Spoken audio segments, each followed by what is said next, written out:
നമസ്കാരം. Lights camera action എന്ന നമ്മുടെ ചാനലിലേക്ക് ഒരിക്കൽ കൂടി സ്വാഗതം. ഞാൻ നിങ്ങളുടെ ശാന്തിയുള്ള ദിനേശ്. കേരളം മുഴുവൻ ഇപ്പോൾ ഒരു പനിയാണല്ലോ. എൻ്റെ വീട്ടിലാണെങ്കിൽ എല്ലാവർക്കും പനിയും തുമ്മലും ശരീരവേദനയും ഒക്കെ ആയിട്ട് മൊത്തം പ്രശ്നമാണ്. അതുകൊണ്ട് തന്നെ ശബ്ദം അല്പം കിണുങ്ങി കേൾക്കും. വഴക്ക് പറയരുത്. നമ്മൾ ഈ അടുത്ത കാലത്ത് ഞാൻ ഓരോ എപ്പിസോഡ് ചുമ്മാ പരിശോധിക്കുമ്പോൾ നമ്മുടെ ഓരോ എപ്പിസോഡിലും ഓരോ സിനിമാക്കാരെങ്കിലും ഏറ്റവും ചുരുങ്ങിയത് ഒരു സിനിമാക്കാരനെങ്കിലും വിട പറയുന്ന വാർത്ത ആമുഖമായി പറയേണ്ടി വരുന്നു. ഇങ്ങനെ പോയാൽ എങ്ങനെയെന്ന് ഞാൻ ആലോചിക്കുക. പഴയ ജനറേഷനിലെ ആൾക്കാരൊക്കെ ഒന്നൊന്നൊന്നായിട്ട് പോയിക്കൊണ്ടിരിക്കുന്നു. ഇപ്പോൾ ഇതാ അധികം വാർത്താ മാധ്യമങ്ങളുടെ മുന്നിലൊന്നും അധികം കണ്ടിട്ടില്ലാത്ത സംവിധായകൻ വേണുഗോപൻ 67 വയസ്സേ ആയുള്ളൂ. പക്ഷേ അർബുദ രോഗിയായിരുന്നു. കിടന്ന് കഷ്ടപ്പെടാതെ വേദനിച്ച് ഇഞ്ചായിട്ട് വേദനിച്ച് എന്താ പറയുക, എന്തായാലും രക്ഷപ്പെടില്ലെങ്കിൽ, ഞാൻ പറയുന്നത് എനിക്കായാലും രക്ഷപ്പെടില്ല എന്ന് ഉറപ്പുണ്ടെങ്കിൽ അധികം കിടക്കരുത് എന്ന പക്ഷക്കാരനാണ് ഞാൻ. കുസൃതി കുറിപ്പ്, ഷാർജ ടു ഷാർജ, ചൂണ്ട, സ്വർണം, റിപ്പോർട്ടർ, സർവോപരി പാലക്കാരൻ, 2018 ചെയ്ത ഈ സർവോപരി പാലക്കാരനാണ് അദ്ദേഹം അവസാനമായി സംവിധാനം ചെയ്തത്. ഈ സിനിമകളെല്ലാം സംവിധാനം ചെയ്തത് വേണുഗോപനായിരുന്നു. മണിരത്നം മലയാളത്തിൽ ഒരുപാട് ഡയറക്റ്റ് ചെയ്തിട്ടുള്ളൂ. ഉണരൂ, ആ സിനിമയിൽ സംവിധാന സഹായിയായിട്ടായിരുന്നു വേണുഗോപൻ്റെ തുടക്കം. പിന്നെ പത്മരാജൻ്റെ സഹായിയായി, മെഡിക്കൽ റെപ്രസെൻറ്റേറ്റീവ് ആയിരുന്നു. ഭാര്യ ലതാ വേണു, 2 മക്കൾ ലക്ഷ്മിയും വിഷ്ണുഗോപനും. 67 വയസ്സ് മലയാളിക്ക് ഒരു വലിയ വയസ്സൊന്നുമല്ല. ഇനി ഒരുപാട് കാലം ജീവിക്കേണ്ടതായിരുന്നു. രക്താർബുദം ബാധിച്ചാൽ, അല്ലെങ്കിൽ എന്താ പറയുക, ക്യാൻസർ ബാധിച്ചാൽ എത്ര റേഡിയേഷൻ കൊണ്ട് എത്ര കാലം ജീവിക്കും? എന്തായാലും ഭൂമിക്ക് ഭാരമാകാതെ ജീവിച്ച വേണുഗോപൻ ആരോടും അങ്ങനെ അവകാശവാദങ്ങൾ ഉന്നയിക്കുകയോ പ്രശ്നങ്ങൾ ഉണ്ടാക്കുകയോ ഒന്നും ചെയ്യാതെ ഒതുങ്ങി ജീവിച്ച മനുഷ്യനായിരുന്നു. അദ്ദേഹത്തിൻ്റെ ആത്മാവിന് നിത്യശാന്തി നേരാം.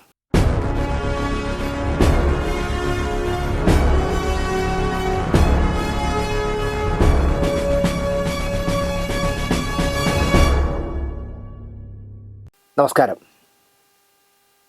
നമ്മളിന്ന് ചെയ്യുന്നത് മറ്റന്നാൾ ഞായറാഴ്ച നടക്കുന്ന അമ്മയുടെ ജനറൽ ബോഡിയെക്കുറിച്ചാണ്. ജനറൽ ബോഡിയും തെരഞ്ഞെടുപ്പിനെയും കുറിച്ചാണ്.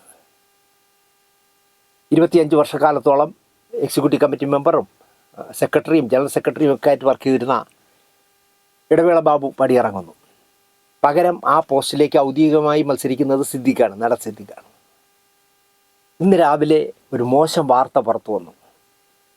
സിദ്ദിഖിൻ്റെ 37 വയസ്സുള്ള റാഷിൻ എന്ന് പറഞ്ഞ മൂത്ത മകൻ, ആദ്യ ഭാര്യയിൽ, 2 ഭാര്യമാരായിരുന്നു, ആദ്യ ഭാര്യയിൽ ജന്മം കൊണ്ട മൂത്ത മകൻ. അപ്പോൾ സിദ്ദിഖിൻ്റെ വേദന എത്ര ഉണ്ടാവുമെന്ന് ആലോചിച്ച് നോക്കൂ. റാഷിൻ നിര്യാതനായി.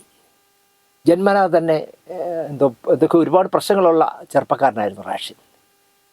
ഞാൻ എൻ്റെ സിനിമയുമായി ബന്ധപ്പെട്ട് സിദ്ദിഖിനെ എന്നെ കാണണമെന്ന് പറഞ്ഞപ്പോൾ ഞാൻ സിദ്ദിഖിൻ്റെ വീട്ടിൽ ചെന്നപ്പോൾ ഈ പയ്യൻ വന്നിട്ട് എന്നോട് കുറേ ചോദ്യങ്ങൾ ചോദിച്ചു. എൻ്റെ കൂടെ വന്ന പട്ടർ റഷീദിരുന്ന് ചിരിക്കുകയായിരുന്നു. അപ്പോൾ എനിക്കറിയില്ലായിരുന്നു ജനിതക തകരാറുള്ളൊരു കുട്ടിയാണ് ഈ എൻ്റെ മുന്നിലിരിക്കുന്നത്. അവൻ എന്നോട് കുറേ ചോദ്യങ്ങൾ ചോദിച്ചു. ഞാൻ അതിനെല്ലാം കൃത്യമായ മറുപടി പറഞ്ഞു. അതുപോലെ തന്നെ സിദ്ദിഖുമായിട്ട് സംസാരിച്ചിറങ്ങുമ്പോൾ വളരെ കൂളായിട്ട് എന്നോട് കാണാമേ എന്ന് പറഞ്ഞു. പിന്നെ അവൻ വലിയ പയ്യനായി, തടിയനായി, 37 വയസ്സുമായില്ലേ. എന്താ പറയുക, ഒരിക്കലും തിരുത്തപ്പെടാൻ പറ്റാത്ത അസുഖമാണ് അദ്ദേഹത്തിനുള്ളത്. പക്ഷേ അമ്മയുടെ എന്താ പറയുക ജനറൽ സെക്രട്ടറി ആയിട്ട് സിദ്ദിഖ് മത്സരിക്കുന്ന ഈ അവസരത്തിൽ ഒരു ഗൾഫുകാരൻ മാത്രമായിരുന്ന സാധാരണക്കാരനായിരുന്ന സിദ്ദിഖിന് ദൈവം എല്ലാ ഭാഗ്യങ്ങളും കൊടുത്തപ്പോൾ അതനുഭവിച്ച് ഒരുപാട് കാലം ജീവിക്കാമായിരുന്ന മകനായിരുന്നു റാഷിൻ. പക്ഷേ അദ്ദേഹം ഇന്ന് രാവിലെ യാത്രയായി. പടമുകൾ ജുമാ മസ്ജിദിൽ വൈകുന്നേരം 4 മണിക്ക് റാഷിനെ ഖബറടക്കം നടത്തും. എന്തോ വാർത്ത കേട്ടത് മുതൽ എൻ്റെ മനസ്സിലൊരു പ്രയാസം. കാരണം ഞാൻ പറഞ്ഞില്ലേ, ഞാൻ ഒരുപാട് വർഷങ്ങൾക്ക് മുമ്പ് എൻ്റെ ബംഗ്ലാവ് ലൗദയുടെ കാര്യമായിട്ട് ചർച്ച ചെയ്യാൻ സിദ്ദിഖ് വിളിച്ച് ചെല്ലുമ്പോൾ എന്നെ അടുത്ത് വന്ന് ഒരുപാട് കുശലങ്ങൾ ചോദിച്ചാൽ ആ ചെറുപ്പക്കാരൻ്റെ മുഖം ഇപ്പോഴും എൻ്റെ മനസ്സിലുണ്ട്. എന്തായാലും റാഷിൻ്റെ ആത്മാവിന് നിത്യശാന്തി നേരാം. ഞാൻ ഇന്ന് സംസാരിക്കുന്നത് നേരത്തെ പറഞ്ഞല്ലോ, അമ്മയിൽ നടക്കാൻ പാടില്ലാത്ത വാശിയേറിയ ഒരു മത്സരം നടക്കുകയാണ്. വേണമെങ്കിൽ നമുക്ക് ചോദിക്കാം, എന്ത് വാശിയേറിയ മത്സരം? പ്രസിഡൻ്റായി മോഹൻലാലിനെ എതിരില്ലാതെ തിരഞ്ഞെടുത്തില്ലേ? ട്രഷററായി മത്സരിക്കുന്ന ഉണ്ണി മുകുന്ദനെതിരെ നിന്ന ഉണ്ണി ശിവപാൽ പിൻവലിച്ചു കൊടുത്തില്ലേ എന്നൊക്കെ ചോദിക്കാം. അല്ല, അതിനേക്കാൾ വാശിയേറിയ മത്സരങ്ങളാണ് അവിടെ നടക്കുന്നത്. ജനറൽ സെക്രട്ടറി പോസ്റ്റിലേക്ക് സിദ്ദിഖും വേറെ 2 പേരും മത്സരിക്കുന്നു. വൈസ് പ്രസിഡന്റിനും മത്സരമുണ്ട്. എക്സിക്യൂട്ടീവ് കമ്മിറ്റിയിലും 11 പേർക്ക് വേണ്ടി 12 പേര് മത്സരിക്കുന്നു. മത്സരങ്ങൾ എപ്പോഴും നമ്മളെ വേദനിപ്പിക്കുന്നതാണെന്ന് ഞാൻ പറയും. അതെനിക്ക് അനുഭവപ്പെട്ടത് മാക്ട മാത്രം ഉണ്ടായിരുന്ന കാലത്ത് മാക്ടയിൽ ഒരു ശക്തിയേറിയ വാശിയേറിയ ഒരു മത്സരം നടന്നു. ഒരു വശത്ത് ചെയർമാൻ സ്ഥാനത്തേക്ക് സിബി മലയിലും, മറുവശത്ത് സിബി മലയിലിൻ്റെ ഏറ്റവും മനസാക്ഷി സൂക്ഷിപ്പുകാരനായിരുന്ന ലോഹിതദാസ് മറുവശത്ത് നിന്നിട്ട് മത്സരിച്ചു. ഒരിക്കലും സിബി മലയിലും ലോഹിതദാസ് മത്സരിക്കാൻ പാടില്ലായിരുന്നു. ലോഹിതദാസ് മത്സരിക്കുന്നു എന്നറിയുമ്പോൾ സിബി മലയിൽ മാർക്ക് കൊടുക്കുകയോ, സിബി മലയിൽ മത്സരിക്കുന്നു എന്നറിയുമ്പോൾ ലോഹിതദാസ് മാർക്ക് കൊടുക്കുകയോ ചെയ്യണം. അത്രയും ആത്മബന്ധം ഉണ്ടായിരുന്നവരാണ്. അതോടുകൂടി അവരുടെ ആ ഹൃദയബന്ധം നഷ്ടപ്പെട്ടു. ഇനി എത്ര ഇല്ല എന്ന് പറഞ്ഞാലും അങ്ങനെ സിബി മലയിൽ പറയുന്നെങ്കിൽ കള്ളമാണ്. അവർ മനസ്സുകൊണ്ട് ഭയങ്കരമായിട്ട് അകന്നു പോയി. അങ്ങനെ അകറ്റാനായിട്ട് സിനിമയിലെ ഒരു പ്രബല ഗ്രൂപ്പ് ലോഹിയെ കരിവാക്കി എന്ന് ഞാൻ പറയും. അങ്ങനെ ലോഹിതദാസ് മത്സരിച്ചു. ലോഹിതദാസിന് വേണ്ടി വമ്പന്മാരാണ് കളത്തിലിറങ്ങിയത്. ഇന്ന് ഫെഫ്കയിൽ ഒറ്റക്കെട്ടായി നിൽക്കുന്ന ഒരു പ്രബല വിഭാഗം. അന്ന് വിനയനുള്ള കാലം. വിനയനും ഞാനും അടക്കമുള്ള ഒരു വലിയ ആൾക്കൂട്ടം സിബി മലയിലിൻ്റെ കൂടെ ഉണ്ട്. പക്ഷേ പ്രബലരെല്ലാം മറുവശത്താണ്. എനിക്കിപ്പോഴും ഓർമ്മയുണ്ട്, BTHലെ ഒരു പടിക്കെട്ടിൽ വെച്ച് വേണുനാഗവള്ളി എന്നോട് ചൂടായത്. അല്പം കഴിച്ചിരുന്നു. തിരുവനന്തപുരത്തുകാരൻ എന്ന് പറഞ്ഞിട്ട് കാര്യമൊന്നുമില്ല ദിനേശ്, നിങ്ങളെപ്പോലുള്ളവരൊക്കെ കയറി ആ സിബിയുടെ കൂടെ നിൽക്കുന്നതിൽ വളരെ സങ്കടമുണ്ടെന്നൊക്കെ പറഞ്ഞിട്ട് പറഞ്ഞു. അതുപോലെ തന്നെ ഉച്ചഭക്ഷണത്തിന് എന്തോ കഴിക്കാൻ പോയിട്ട് ലോഹിതദാസും ശ്രീനിവാസനും സത്യനന്ദകാടും കൂടെ ലിഫ്റ്റ് തുറന്ന് ഇറങ്ങുമ്പോൾ ഞാൻ ലിഫ്റ്റിൽ കയറാൻ നിൽക്കുകയാണ്. എനിക്കിപ്പോഴും ഓർമ്മയുണ്ട് ലോഹിതദാസ് എന്നെ ഒരു നോട്ടം നോക്കിയത്. എന്നാലും ദിനേശേ, എനിക്കെതിരെ ദിനേശ് നിൽക്കുന്നല്ലോ എന്ന ആ നോട്ടത്തിലുണ്ടായിരുന്നു. ഇലക്ഷനിൽ ലോഹിതദാസ് തോറ്റ ശേഷം ആദ്യം പ്രസംഗിച്ച അദ്ദേഹമായിരുന്നു. തോൽവികളെ ഏറ്റുവാങ്ങാനാണ് ലോഹിക്കെന്നും വിധി എന്നൊക്കെ പറഞ്ഞിട്ട് മനസ്സിൽ ഒരു വലിയ പ്രസംഗമായിരുന്നു ലോഹിതദാസിൻ്റെ. അതിനുശേഷം എന്താ പറയുക, മാക്ടയിൽ ഇരു ഗ്രൂപ്പുകളും മാനസികമായി വളരെ അകലെയായിരുന്നു. ശത്രുവിൻ്റെ ശത്രു മിത്രം എന്ന് പറയുന്ന പോലെ മാക്ട ഫെഡറേഷൻ ഉണ്ടാക്കി വെട്ടിനിരത്തലുകളും ചെയ്യാൻ പാടില്ലാത്ത തെമ്മാടിത്തരങ്ങളും ഒക്കെ കാണിച്ച് പ്രശ്നങ്ങളുടെ മേൽ പ്രശ്നങ്ങളിൽ നിൽക്കുമ്പോൾ എങ്ങനെയെങ്കിലും മാക്ട ഫെഡറേഷനെ പൊളിക്കണമെന്ന് തോന്നുമ്പോൾ വീണ്ടും എല്ലാവരും ഒറ്റക്കെട്ടായി. അങ്ങനെയാണ് ഫെഫ്ക ഉണ്ടാകുന്നത്. എങ്കിലും ഞാനിപ്പോഴും വിശ്വസിക്കുന്നു, അല്ലെങ്കിൽ ഇപ്പോഴും എൻ്റെ മനസ്സ് പറയുന്നു, അന്ന് സിബി മലയിൽ മത്സരിച്ചപ്പോൾ കൂടെ നിൽക്കാൻ പാടില്ലായിരുന്നു. ലോഹിതദാസിൻ്റെ കൂടെ എനിക്ക് നിൽക്കാനും കഴിയില്ല. കാരണം താരങ്ങളെ പിന്തുണയ്ക്കുന്ന പക്ഷമായിരുന്നു ലോഹിതദാസിന് സപ്പോർട്ട് ചെയ്തിരുന്നത്. നിർമ്മാതാക്കളെ പിന്തുണയ്ക്കുന്ന പക്ഷമായിരുന്നു സിബി മലയിൽ. അതുകൊണ്ടാണ് ഞാൻ സിബി മലയിലിൻ്റെ കൂടെ നിന്നത്. പക്ഷേ വർഷങ്ങൾ കഴിഞ്ഞ് എൻ്റെ സ്വന്തം അനുഭവം വന്നപ്പോഴാണ് എനിക്ക് മനസ്സിലായത്, സിബി മലയിലിനെ പോലെ നന്ദി കെട്ട ഒരാളിൻ്റെ കൂടെ ഒന്നും നിൽക്കാൻ പാടില്ലായിരുന്നു. അയാൾ ദൈവത്തെ പിടിച്ചൊക്കെ സംസാരിക്കും, 24 മണിക്കൂറും കർത്താവിനെ വിളിക്കും ഒക്കെ ചെയ്യും. പക്ഷേ എന്താ പറയുക, ഉപ്പ് തേക്കാനുള്ള നന്ദി പോലും ഇല്ലാത്ത നന്ദി കെട്ട മനുഷ്യരിലൊരാളാണ് സിബി മലയിൽ. അത് എൻ്റെ അനുഭവത്തിൽ നിന്നാണ് ഞാൻ ഈ പറയുന്നത്. സ്വന്തം കാര്യം കാണാനല്ലാതെ അയാൾ ഒരു കാര്യത്തിനും അമിതമായി സംസാരിക്കുന്നില്ല, എല്ലാം പ്രവൃത്തിയില്ല. അത് പോട്ടെ.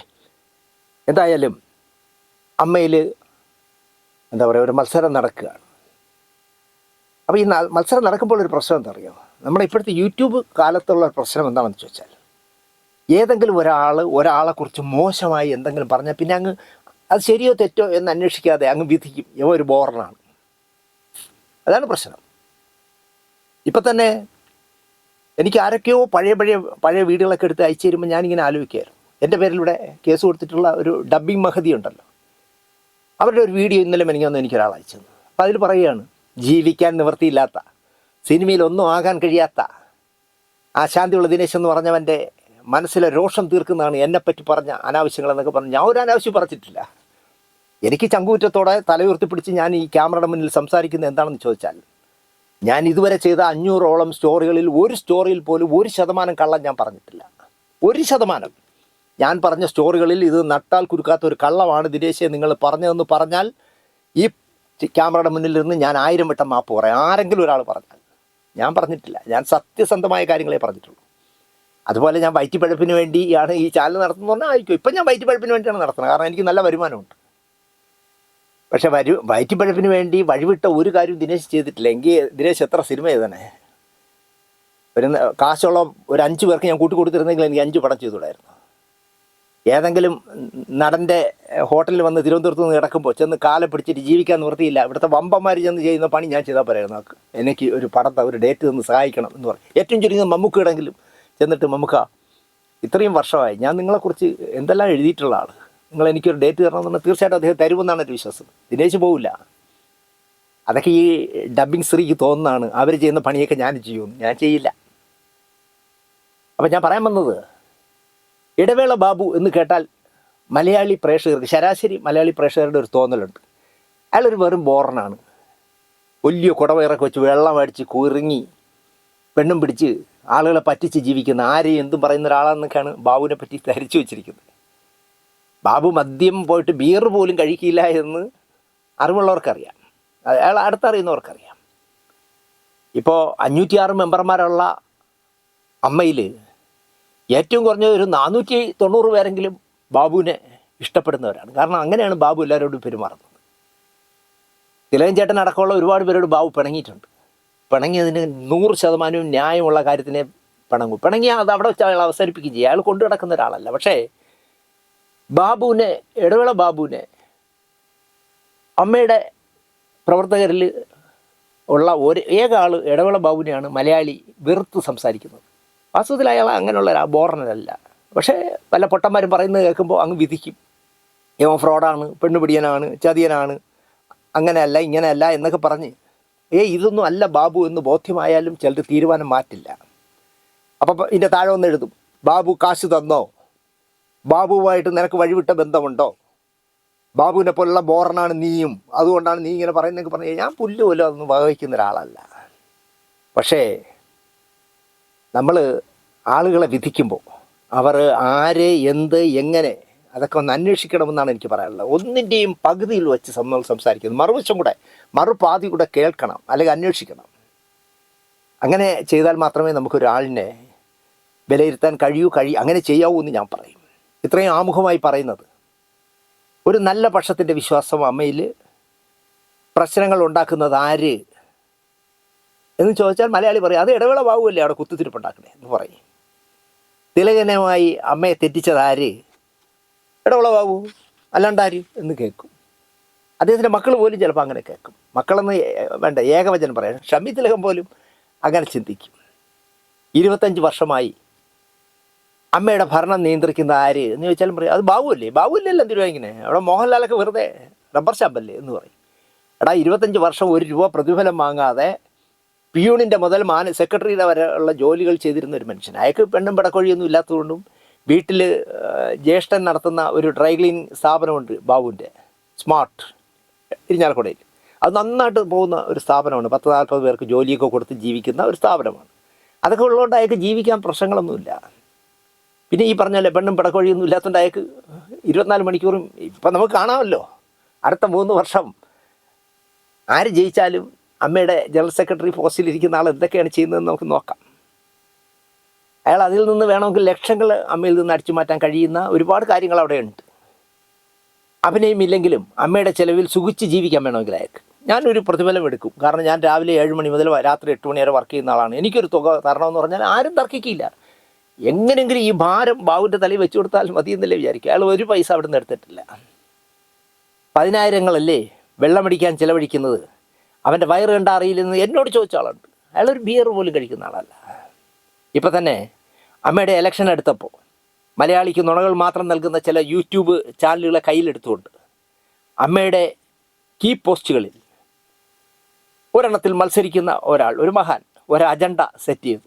ഇവിടെ തിരുവനന്തപുരത്ത് അങ്ങനെ ചില ചാനലുകളുണ്ടല്ലോ, അവരെ ചെന്ന് കണ്ട് കാണേണ്ട രീതിയിൽ കണ്ടാൽ അവർ ആരെയും ആടിനെ പട്ടിയാക്കും, പട്ടിയെ പേപ്പട്ടിയാക്കി തല്ലി കൊല്ലിക്കും. എത്ര കഥകൾ വേണമെങ്കിലും പറയാം, എത്ര ഉദാഹരണങ്ങൾ വേണമെങ്കിലും പറയാം.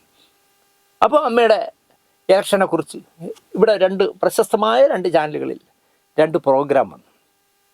അതിലെന്താണ് അജണ്ട എന്ന് ചോദിച്ചാൽ, മോഹൻലാൽ പിന്മാറുമ്പോൾ ആ പോസ്റ്റിൽ തനിക്കിരിക്കണം എന്ന് കരുതി ഇടവേള ബാബു കളിച്ചു എന്നാണ് അവർ പറയുന്ന സ്റ്റോറി. അങ്ങനെ ഇടവേള ബാബു മോഹൻലാൽ മത്സരിക്കുന്നില്ല എന്ന് കണ്ടപ്പോൾ അയാളെ പിന്തുണയ്ക്കുന്ന ബഹുഭൂരിപക്ഷം ഉണ്ടല്ലോ, അവരുടെ ഒരു ഇഷ്ടപ്രകാരം അല്ലെങ്കിൽ അവരുടെ ഒരു സപ്പോർട്ടോടുകൂടി അമ്മയുടെ ചെയർമാനാവാൻ ശ്രമിച്ചു. പക്ഷേ അത് മമ്മൂട്ടി അറിഞ്ഞപ്പോൾ മമ്മൂട്ടി മുളയിലെ അത് നുള്ളിക്കളഞ്ഞു, ബാബുവിനെ അങ്ങ് എടുത്ത് ദൂരെ എറിഞ്ഞു എന്നൊക്കെയാണ് ഈ വാർത്ത ചെയ്യുന്ന ആശാന്മാർ ചെയ്തു വച്ചിരിക്കുന്നത്. ഇത് കാണുമ്പോൾ പ്രേക്ഷകർക്ക് തെറ്റി അവർ വിശ്വസിക്കും. ഇപ്പോൾ തീയില്ലെങ്കിൽ പുക ഉണ്ടാവില്ല. ഈ പറയുന്നതിൽ സത്യം കാണും. മോഹൻലാലിനെ പുകച്ച് ചാടിച്ചിട്ട് ഞാൻ ഇനി ജനറൽ സെക്രട്ടറി പോസ്റ്റിന് ഇല്ല എന്ന് പറഞ്ഞിട്ട് ആ പോസ്റ്റിൽ കയറിയിരിക്കാൻ ബാബു കളിച്ചിരിക്കും. കാരണം ബാബു അങ്ങനെയുള്ള ഒരു ഫ്രോഡല്ലേ എന്ന് വിചാരിക്കുന്നവരാണല്ലോ ഇവിടെ ഉള്ളത്. സത്യവുമായി എന്തെങ്കിലും ബന്ധം അതിനുണ്ടോ എന്ന് തിരക്കാൻ ആർക്കും സമയമില്ല എന്നുള്ളതാണ്. ഇടവേള ബാബു അല്ലേ, അതുകൊണ്ട് അങ്ങ് വിശ്വസിക്കും. ഇതും ചെയ്യും, ഇതിനപ്പുറവും ചെയ്യും എന്ന് ഉറപ്പിക്കുന്ന കുറച്ച് പേരെങ്കിലും മലയാളികളായി ഉണ്ട് എന്ന് ഞാൻ വിശ്വസിക്കുന്നു. അയ്യോ അച്ഛാ പോകല്ലേ എന്ന് ശ്രീനിവാസൻ്റെ പ്രശസ്തമായ ഡയലോഗ് പോലെ ഒരു സ്റ്റൈലൻ കളിയാണ് ബാബു കളിച്ചതെന്നാണ് ഈ ചാനലുകൾ പറയുന്നത്. എത്ര ഹീനമായ കളിയാണിത്. ഒരു സംഘടനയെ സ്വന്തം വീട് പോലെ 1/4 നൂറ്റാണ്ട് കൊണ്ടു നടക്കുകയും അതിലെ അംഗങ്ങളെ സ്വന്തം കുടുംബാംഗങ്ങളായി കാണുകയും ചെയ്ത ഒരാളെ എത്ര ബുദ്ധിപൂർവ്വം സ്ഥാനമോഹയാക്കി നാറ്റിക്കാൻ കഴിയുന്നു എന്നുള്ളതാണ് ആ ചാനലുകൾ വിജയിച്ചത്. കാണുന്നവർ അത് വിശ്വസിക്കില്ലല്ലോ. 25 വർഷമായി ഈ 506 പേരെയും ഒരേ കാറ്റഗറി പോലെ എല്ലാവരോടും, പ്രത്യേകിച്ചും താഴെ തട്ടിലുള്ളവരോടും വളരെ സ്നേഹപൂർവ്വം പെരുമാറുന്ന ആളാണ് ബാബു. അതും ഈ കളിപ്പിച്ച ആൾ ബാബുവിൻ്റെ തോളി കയറ്റി കിടക്കുന്നവരിൽ ഒരാളാണെന്ന് അറിയുമ്പോഴാണ് എനിക്ക് സിനിമയിലുള്ള അവസരവാദം മനസ്സിലാവുന്നത്. അതിന് ഉപയോഗിക്കാൻ പറ്റിയ അവസരവാദ ചാനൽ ഇപ്പോൾ എന്നെ വിളിച്ച് പറയാൻ പറ്റുമോ? ഇങ്ങനെയൊക്കെയാണ് സംഭവം, ഒരു സ്റ്റോറി ഒന്നും എന്നെ ചോദിക്കില്ല, അയാളുടെ ചങ്കൂറ്റം ഉണ്ടാവില്ല എന്നാണ് എൻ്റെ വിശ്വാസം. ഞാനെങ്കിൽ ആ വിളിച്ച് പറയുന്നവൻ്റെ പേര് പറഞ്ഞ് എന്നെ പറയും, ഇതാ ഇന്ന ആൾ വിളിച്ചിട്ട് ഇടവേള ബാബു അമ്മയുടെ ചെയർമാനാവാൻ മോഹൻലാലിനെ വെട്ടി ചെയർമാനാവാനുള്ളൊരു കളി കളിക്കുന്നു എന്ന് ഇന്ന നടൻ പറയുന്നു എന്ന് പറഞ്ഞ് ഞാൻ പരസ്യമായിട്ടേ ചെയ്യുള്ളൂ. അതുകൊണ്ട് എന്നെ വിളിച്ചാരും പറയില്ല. കഴിഞ്ഞ വർഷത്തെ ജനറൽ ബോഡിയിൽ ഇടവേള ബാബു പറഞ്ഞതാണ്, അടുത്ത വർഷത്തെ പുതിയ സ്ഥാനാർത്ഥികളിൽ ജനറൽ സെക്രട്ടറി എന്നല്ല ഒരു പോസ്റ്റിനും ഞാൻ ഉണ്ടാവില്ല എന്ന്. തന്നോടൊപ്പം മോഹൻലാൽ മാറുകയാണെങ്കിൽ ചെയർമാനായി പൃഥ്വിരാജും ജനറൽ സെക്രട്ടറിയായി കുഞ്ചാക്കോ ബോബനും വന്നാൽ എനിക്ക് അത് സന്തോഷമാണ്, അവർ നന്നായി കൊണ്ടുപോകാൻ കഴിയുന്ന 2 പേരാണ് എന്നും ബാബു പരസ്യമായിട്ട് പറഞ്ഞു. അതാണ് ഈ പലർക്കും ചുരുക്ക്. ചെയർമാനാവാനും ജനറൽ സെക്രട്ടറി ആവാനും ഒക്കെ ഇരുന്നവർക്ക് ഒരു അടി കിട്ടുന്ന പോലെയാണ്. കാരണം തെറ്റ് പറയാൻ പറ്റില്ല. ബാബു പറഞ്ഞ 2 പേരുടെ പേര് നിങ്ങൾ ആലോചിച്ച് നോക്കിയേ. ചെയർമാനായിട്ട് പൃഥ്വിരാജ്, ക്യാരക്ടറുള്ള മനുഷ്യനല്ലേ, അയാൾ വന്നാൽ ഒരു പക്ഷപാതത്തിനും അയാൾ കാണിക്കില്ല. ഇതുവരെയും സിനിമാ ഫീൽഡിൽ ഒരു കുഴപ്പവും കാണിക്കാത്ത ആളാണ് കുഞ്ചാക്കോ ബോബൻ. അപ്പോൾ ഇവർ 2 പേരും ചെയർമാനും ജനറൽ സെക്രട്ടറിയും ആയാൽ നന്നാവും എന്ന് ഇടവേള ബാബു പരസ്യമായി പറഞ്ഞു ചെയ്തു. ആഹാ അങ്ങനെയാണോ? എന്നാൽ എവനിട്ടൊരു പണി കൊടുക്കണമെന്ന് കൂടെ കിടക്കുന്നവന്മാർ തന്നെ തീരുമാനിച്ചതിലാണ് ഇപ്പോൾ ഈ തിരുവനന്തപുരത്തെ 2 ചാനലുകളിൽ ബാബു മോഹൻലാലിൻ്റെ പോസ്റ്റിന് വേണ്ടി ശ്രമിച്ചു എന്ന് പറയുന്നത്. മോഹൻലാലിനെ പുറത്താക്കിയിട്ട് പ്രസിഡന്റ് ആവാൻ ഇടവേള ബാബു കളിച്ചു. അപകടം മണത്തറിഞ്ഞ മമ്മൂട്ടി മുളയിലെ ആശ്രമം തള്ളി. ഞാനൊന്നിനുമില്ല, ലാൽ പ്രസിഡന്റായി തുടരണമെന്ന് മമ്മൂട്ടി പറഞ്ഞു, ലാൽ സമ്മതിച്ചു എന്നാക്കി വാർത്ത.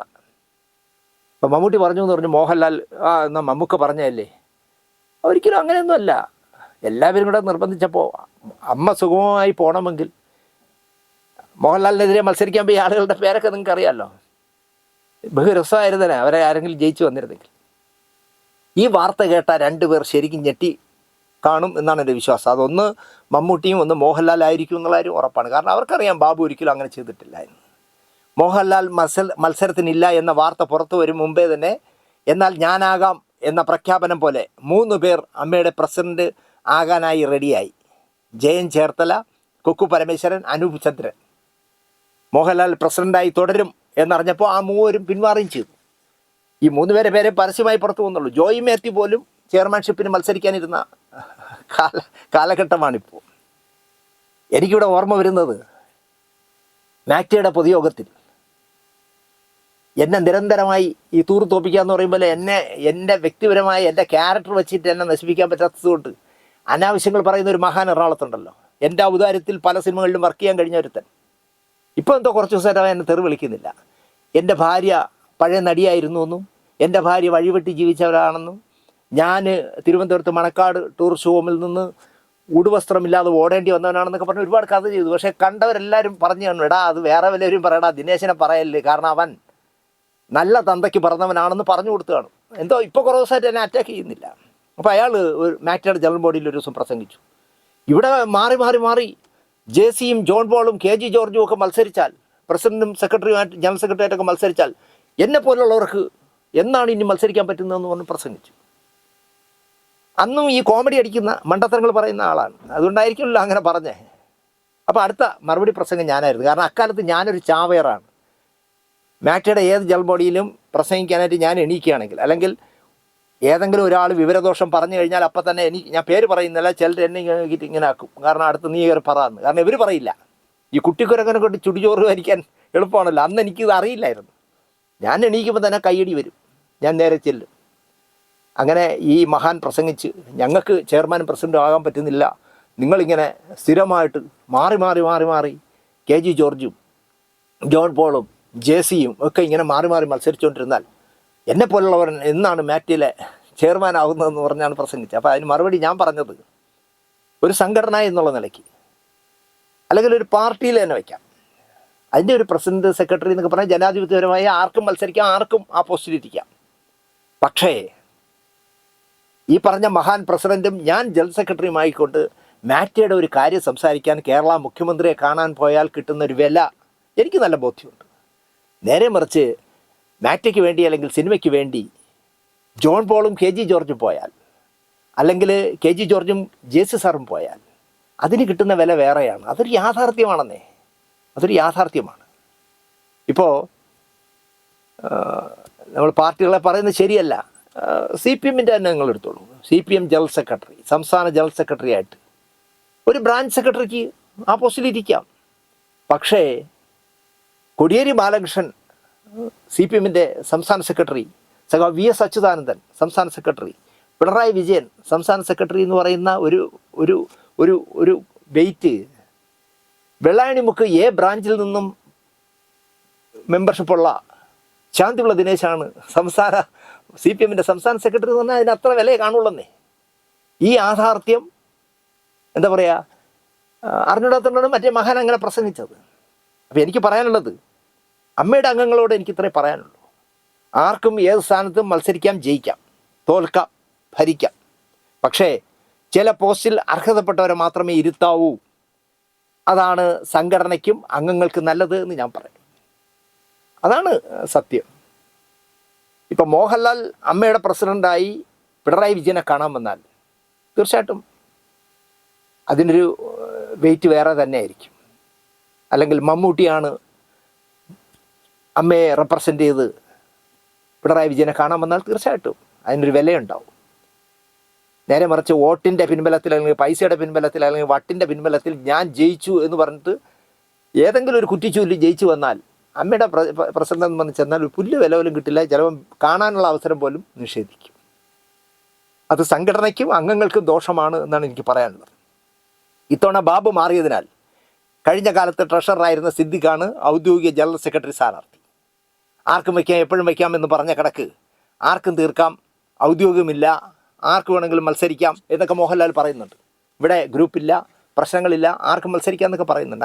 അങ്ങനെയൊന്നും ഒരു സംഘടനയിൽ മത്സരിക്കുക എന്ന് പറയുന്നത് ശരിയാണ്, ജനാധിപത്യപരമായി മത്സരിക്കാം. പക്ഷേ ഒരു സംഘടനയുടെ തലപ്പൊക്കമുള്ളവർ വരണം എന്ന് തന്നെയാണ് എൻ്റെ ആഗ്രഹം. അനുഭവത്തിൽ നിന്ന് പറയുകയാണ്. സിദ്ദിഖിനൊപ്പം കുക്കു പരമേശ്വരനും ഉണ്ണി ശിവപാലും മത്സരിക്കുന്നു. അപ്പോൾ സിദ്ദിഖിന് പറ്റിയ എതിരാളികളല്ല. അതുകൊണ്ട് തന്നെ ഇപ്പം ഞാൻ പറയുന്നു, മറ്റന്നാൾ നടക്കുന്ന ഇലക്ഷനിൽ സിദ്ദിഖ് പോലെ ജയിക്കും.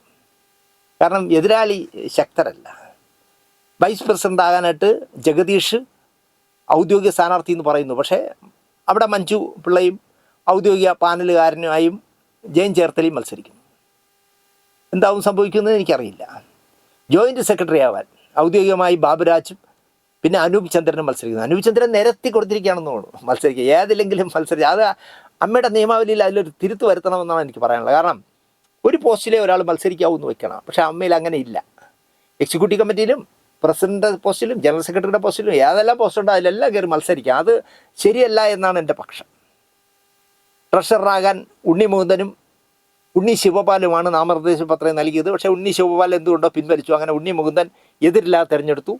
11 അംഗ എക്സിക്യൂട്ടീവ് കമ്മിറ്റിയിൽ 12 പേര് മത്സരിക്കുന്നു. അപ്പോൾ 12 പേരിൽ നിന്ന് ഒരാൾ എന്തായാലും തോക്കും. ഏറ്റവും വോട്ട് കുറഞ്ഞ ആൾ തോൽക്കും. സരയു, അൻസിബ, അനന്യ 3 പെണ്ണുങ്ങളാണ് അതിൽ മത്സരിക്കുന്നത്. 4 പേരുണ്ടായിരുന്നു. രചന നാരായണൻകുട്ടിയും കൂടെ ഉണ്ടായിരുന്നു. പക്ഷേ രചന എന്തുകൊണ്ടോ പിൻവലിച്ചു. ജോയി മാത്യു, കലാഭവൻ ഷാജോൺ, രമേഷ് പിഷാരടി, ഡോക്ടർ റോണി, സുരാജ് വെഞ്ഞാറമൂട്, ടൊവിനോ തോമസ്, ടിനി ടോം, വിനു മോഹൻ, സുരേഷ് കൃഷ്ണ, ഇത്രയും പേരാണ് 12 പേരാണ് മത്സരിക്കുന്നത്. ഈ 12 പേരിൽ ഏറ്റവും കുറച്ച് വോട്ട് വാങ്ങുന്ന ആൾ തോൽക്കുമെന്ന് പറയണ്ടല്ലോ. തോൽക്കാൻ യോഗ്യതയുള്ള ആളും തോൽക്കാൻ സാധ്യതയുള്ള ആളും ആരെന്ന് വേണമെങ്കിൽ ഈ ക്യാമറയുടെ മുന്നിൽ പറയാൻ നോക്കും. പക്ഷേ ഒരു ജനാധിപത്യ തെരഞ്ഞെടുപ്പ് നടക്കുമ്പോൾ നമ്മളത് പറയാൻ പാടില്ല. അതുകൊണ്ട് ഞാൻ പറയുന്നില്ല. ഇവിടെ ഒരു പ്രശ്നം വരാൻ സാധ്യതയുണ്ട് ടെക്നിക്കലി. അതായത് ഒരു ഔദ്യോഗിക കമ്മിറ്റി വരുമ്പോൾ ആ കമ്മിറ്റിയിൽ 4 സ്ത്രീകൾക്ക് പ്രാതിനിധ്യം ഉണ്ടാവണമെന്ന് അവരുടെ ബൈലോയിലുണ്ട്. എക്സിക്യൂട്ടീവിലാണെങ്കിൽ 3 പേര് മത്സരിക്കുന്നുണ്ട്. ജനറൽ സെക്രട്ടറി, വൈസ് പ്രസിഡന്റ് എന്നിവരിൽ 2 പേര് മത്സരിക്കുന്നുണ്ട്, കുക്കുവും മഞ്ജു പിള്ളയും. അപ്പോൾ കുക്കുവും മഞ്ജു പിള്ളയും ജയിക്കുകയാണെങ്കിൽ ഈ എക്സിക്യൂട്ടീവ് കമ്മിറ്റിയിലെ 3 പെൺകുട്ടികളിൽ, അതായത് സരയു, അനന്യ, അൻസിബ, ആ 3 പേരിൽ ഏറ്റവും വോട്ട് കുറച്ച് വാങ്ങുന്ന ആരോ ആ ആൾ പുറത്തു പോകും. അതൊക്കെ ഒരു ശരിയല്ല എന്നാണ് എനിക്ക് പറയാനുള്ളത്. കാരണം 4 സ്ത്രീകളെ പാടുള്ളൂ. അപ്പോൾ ഇതിപ്പോൾ 5 പേരുണ്ടല്ലോ, 5 പേര് മത്സരിക്കുന്നുണ്ട്. അപ്പോൾ ജനറൽ സെക്രട്ടറി ആയിട്ട് മത്സരിക്കുന്ന ആളോ വൈസ് പ്രസിഡൻ്റായി മത്സരിക്കുന്ന ആളോ ജയിക്കുകയാണെങ്കിൽ, ഒരാളാണ് ജയിക്കുന്നതിൽ കുഴപ്പമില്ല. പക്ഷേ അവർ 2 പേരും ജയിക്കുകയും സരയുവും അൻസിബയും അനന്യയും ജയിക്കുകയും ചെയ്യുകയാണെങ്കിൽ ഇതിൽ ഈ 3 പേരിൽ, എക്സിക്യൂട്ടീവ് കമ്മിറ്റിയിലുള്ള 3 പേരിൽ ഒരാൾ ഏറ്റവും വോട്ട് കുറച്ച് വാങ്ങിച്ച ആൾ പുറത്താവും. ജനറൽ സെക്രട്ടറി, വൈസ് പ്രസിഡന്റ് പോസ്റ്റിലെ 2 പേരും തോൽക്കുകയും, അവർ 2 പേരും തോക്കുകയാണെന്ന് വെച്ചോളൂ. എക്സിക്യൂട്ടീവ് കമ്മിറ്റിയിലെ 3 പേരും ജയിക്കുകയും ചെയ്താൽ പുതുതായി വരുന്ന ഭരണസമിതിക്ക് ഒരാളെ കോപ്റ്റ് ചെയ്യാം. 4 പേരെന്തായാലും ഉണ്ടാവണം. 506 പേർക്കാണ് വോട്ടവകാശം. 112 പേർ ഓണററി അംഗത്വമുള്ളവരാണ്. 394 പേർ സാധാരണ അംഗത്വമുള്ളവരുമാണ്. പക്ഷേ ഈ 506 പേർക്കും വോട്ടുണ്ട്. ഒരു വർഷം അമ്മ നടത്തിക്കൊണ്ടു പോകാൻ 3 കോടിയോളം ചിലവുണ്ട് ഇപ്പോൾ. അതായത് സൗജന്യ മെഡിക്ലെയിമും കൈനീട്ടവും ഇതേവരെ മുടങ്ങിയിട്ടില്ല. അതിനാണ് ഈ 3 കോടി രൂപയോളം ഒരു വർഷം ചിലവുള്ളത്. പുതുതായി വരുന്ന ജനറൽ സെക്രട്ടറിക്ക് ഭീഷണി ഉയർത്തുന്നതും ഇതാകാനാണ് സാധ്യത. ഒരു സിസ്റ്റം ഭംഗിയായി നടക്കുന്നു, എല്ലാം റെക്കോർഡിലും ഉണ്ട്. റെക്കോർഡ്സിൽ അവിടെ എല്ലാ കാര്യങ്ങളും ഉണ്ട്. ചിരിച്ച മുഖവുമായി ഒരു ജനറൽ സെക്രട്ടറി ഉണ്ടായാൽ മതി, കാര്യങ്ങൾ ഭംഗിയായി നടന്നു പോകും എന്നാണ് എനിക്ക് പറയാനുള്ളത്. ഈ തെരഞ്ഞെടുപ്പിൽ മോഹൻലാൽ അടക്കം നിശ്ചയിച്ചവർ വിജയിക്കും എന്നതാണ് കാലാവസ്ഥ. കാരണം മത്സരിക്കാൻ വേണ്ടി മത്സരിക്കുന്നവരാണ് മറ്റ് സ്ഥാനാർത്ഥികൾ. ജനസ്വാധീനമില്ലാത്ത, സർവസമ്മതർ അല്ലാത്ത, റിബൽ പോലും നിൽക്കുന്നവർ തോൽക്കും എന്നറിയാൻ പാഴൂർ പടിപ്പര പോകണ്ട എന്നാണ് അനുഭവങ്ങളിൽ നിന്ന് എനിക്ക് പറയാനുള്ളത്. പല പ്രബലരായ പലരെയും റിബൽ സ്ഥാനാർത്ഥിയാക്കാൻ ശ്രമം നടന്നിരുന്നു. അവരൊക്കെ അപകടം മനസ്സിലാക്കി പിൻവാങ്ങിക്കളഞ്ഞു. മത്സരിക്കാനോ എതിരില്ലാതെ തിരഞ്ഞെടുക്കാനോ ഞാനില്ല എന്ന് ബാബു അർത്ഥശങ്കയ്ക്ക് ഇടയില്ലാതെ പറഞ്ഞൊഴിഞ്ഞപ്പോൾ മോഹൻലാൽ പറഞ്ഞ പ്രസക്തമായ ഒരു വാചകമുണ്ട്. ബാബുവിനെ ഞാൻ അറിയുന്നു, അയാൾക്കും ജീവിക്കാൻ ഇൻകം വേണ്ടേ, അയാൾക്കും ജീവിതം വേണ്ടേ, ഞാൻ പറയില്ല മത്സരിക്കാൻ, റെസ്റ്റ് എടുക്കട്ടെ ബാബു, ആ കുറവ് കുറേ നാളെങ്കിലും ഇവരറിയും എന്നാണ് എനിക്ക് പറയാനുള്ളത്. എന്തായാലും മോഹൻലാൽ ആ വിലയിരുത്തൽ കറക്റ്റാണെന്ന് ഞാൻ പറയും. ഞാൻ പറയില്ല മത്സരിക്കാൻ, അയാൾ റെസ്റ്റ് എടുക്കട്ടെ എന്നാണ് മോഹൻലാൽ പറഞ്ഞത്. ഇതിനപ്പുറം ആരൊക്കെ ഒളിയമ്പ് ചെയ്താലും ഒരു ചുക്കും ബാബുവിന് സംഭവിക്കാനില്ല എന്നുള്ളത് യാഥാർത്ഥ്യം. ഓരോ മാസവും ജനുവരിയിൽ എന്തൊക്കെ ചെയ്യണം, ഫെബ്രുവരിയിൽ എന്തൊക്കെ ചെയ്യണമെന്ന് 12 മാസത്തെ കാര്യങ്ങളും എഴുതി തയ്യാറാക്കി കൊടുത്തിട്ടാണ് ബാബു പുറത്തേക്ക് ഇറങ്ങുന്നത്. പുതുതായി വരുന്ന ജനറൽ സെക്രട്ടറി ആ പേപ്പർ ഒന്നെടുത്ത് വായിച്ചാൽ മതി എന്നാണ് എനിക്ക് പറയാനുള്ളത്. അപ്പോഴും എനിക്കൊരു സംശയം ബാക്കി നിൽക്കുന്നു. സ്വയം അധികാരം വിട്ടൊഴിയുന്ന ഇടവേള ബാബുവിനെതിരെ യൂട്യൂബർമാരെ കൊണ്ട് കള്ള വാർത്തകൾ കൊടുപ്പിച്ച മഹാൻ്റെ മനസ്സിൽ എന്താകാം? ബാബു മോഹൻലാലിൻ്റെ പോസ്റ്റിന് വേണ്ടി അയ്യോ അച്ചാപ്പാവലെ കളിച്ചതാണെന്നൊക്കെയാണല്ലോ യൂട്യൂബിൽ പറഞ്ഞത്. അത് എന്തിനാണ് കൂടെയുള്ള സഹപ്രവർത്തകൻ തോളിൽ കൈയിട്ട് നടക്കുന്നവൻ തന്നെ അത് ചെയ്യിച്ചു എന്നാണ് എനിക്ക് മനസ്സിലാവാത്തത്. 25 വർഷം കൊണ്ട് ഇടവേള ബാബു അമ്മയിൽ ഉണ്ടാക്കിയെടുത്ത ഇമേജിനെ തകർക്കാനാകാം. ഈ കഥ ഉണ്ടാക്കിയ മഹാൻ തോറ്റാൽ എന്നെ നിർബന്ധിച്ചു കൊണ്ടുവന്ന് നിർത്തിയതാണെന്ന് സ്ഥാപിക്കാനും ആകാം. ഇതിലപ്പുറം എത്ര ചിന്തിച്ചിട്ടും എനിക്ക് മനസ്സിലാവില്ല. എന്തിനാണ് ബാബുവിൻ്റെ കൂടെ നടന്നുകൊണ്ട് തന്നെ ബാബുവിനിട്ട് യൂട്യൂബർമാരെ കൊണ്ട് പണി കൊടുത്തു എന്ന് എനിക്ക് മനസ്സിലാവുന്നില്ല. 25 വർഷം ഒരാൾക്കും മോശം അനുഭവമില്ലാതെ അമ്മയുടെ ഓഫീസ് കൈകാര്യം ചെയ്ത എക്സിക്യൂട്ടീവിൽ തുടങ്ങി സെക്രട്ടറിയായി ജനറൽ സെക്രട്ടറിയായി പടിയിറങ്ങുന്ന ഇടവേള ബാബു വേദനിപ്പിക്കുന്ന അനുഭവങ്ങളുമായാണ് ഇറങ്ങുന്നത് എന്നത് മോശമായ ഒരു പ്രവണതയാണ്. അയാൾ സന്തോഷപൂർവ്വം അയക്കണമായിരുന്നു. അതിനൊരു യൂട്യൂബർമാരെ കൊണ്ട് തെറി വിളിപ്പിച്ച് വേദനിപ്പിച്ച് ഇറക്കണ്ടായിരുന്നു എന്ന പക്ഷക്കാരനാണ് ഞാൻ. ബാബു നല്ല കേൾവിക്കാരനായിരുന്നു. അമ്മയുടെ മാത്രമല്ല, സിനിമയിലെ മിക്കവാറും എല്ലാ സംഘടനകൾക്കും ബാബുവിനെ പറ്റി പറയാനുള്ളത് ഇത് മാത്രമാണ്: കേൾക്കാൻ ഒരാൾ. അതായിരുന്നു അമ്മയുടെ അസറ്റ്. ഏറ്റവും ചുരുങ്ങിയത് മരണവാർത്തകൾ മേലിലുള്ളവരെ വിളിച്ചു പറയാൻ 100 പേരുണ്ടാവുമ്പോൾ താഴെ തട്ടിലുള്ളവരെ അറിയിക്കുന്ന ചുമതല എന്നും ബാബു ചെയ്തിരുന്നു. മേലിലുള്ളവരോട് വിളിച്ചു പറയാൻ ഇഷ്ടം പോലെ ആളെ കിട്ടുമല്ലോ. ലാലേട്ടാ അറിഞ്ഞില്ലേ, അല്ലെങ്കിൽ നമുക്ക് അറിഞ്ഞില്ലേ എന്ന് പറഞ്ഞ് വിളിച്ചു പറയാൻ മത്സരമായിരിക്കും. പക്ഷേ സംഘടനയിലുള്ള അല്ലെങ്കിൽ സിനിമയിലുള്ള ഒരാളിൻ്റെ വിയോഗം, ഏറ്റവും ചുരുങ്ങിയത് ഒരു വിയോഗം അറിയിക്കണമെങ്കിൽ പോലും ബാബു പക്ഷാഭേദമില്ലാതെ എല്ലാവരും അറിയിക്കുമായിരുന്നു. ഇപ്പം തന്നെ അമ്മ തെരഞ്ഞെടുപ്പ് വിഷയവുമായി ആരെ ബന്ധപ്പെടുമ്പോഴും ആദ്യം ബാബുവിനെ പറ്റിയാണ് ഒരു 10-25 മിനിറ്റ് സംസാരിക്കുന്നത്. ഞാൻ പലരോടും സംസാരിച്ചപ്പോൾ, അത് പ്രൊഡ്യൂസേഴ്സ് അസോസിയേഷനിലാവട്ടെ, ഫെഫ്കയുടെ അംഗങ്ങളാകട്ടെ, അമ്മയിലെ അംഗങ്ങളാകട്ടെ, ആരോട് നമ്മൾ സംസാരിച്ചാലും ഒരു 10-25 മിനിറ്റ് ബാബു കഴിഞ്ഞ് 25 വർഷമായി അമ്മയിൽ എന്തൊക്കെ ചെയ്തു, മറ്റ് സംഘടനകളിൽ ബാബുവിനെ പോലെ ഒരാളില്ലല്ലോ എന്നൊക്കെ പറഞ്ഞിട്ട് ആദ്യം ബാബുവിനെ പറ്റിയാണ് സംസാരിക്കുന്നത്. അത് കഴിഞ്ഞിട്ട് മാത്രമാണ് അമ്മയുടെ ജനറൽ ബോഡിയും തെരഞ്ഞെടുപ്പും ഒക്കെ പറയുന്നത് എന്ന് വരുമ്പോൾ തന്നെ ബാബു അംഗങ്ങൾക്ക് എത്ര സിനിമാക്കാർക്ക് എത്ര പ്രിയപ്പെട്ടവനായിരുന്നു എന്ന് ബോധ്യമാവുന്നത്. ഞാൻ ഇത്തവണ ഇല്ല എന്ന് പറഞ്ഞ് ബാബു സ്വമേധയായി ഇറങ്ങുമ്പോഴും എക്സിക്യൂട്ടീവിൽ നിലനിർത്താനെങ്കിലും മോഹൻലാൽ അടക്കമുള്ളവർ ശ്രമിക്കണമായിരുന്നു എന്നാണ് എൻ്റെ പക്ഷം.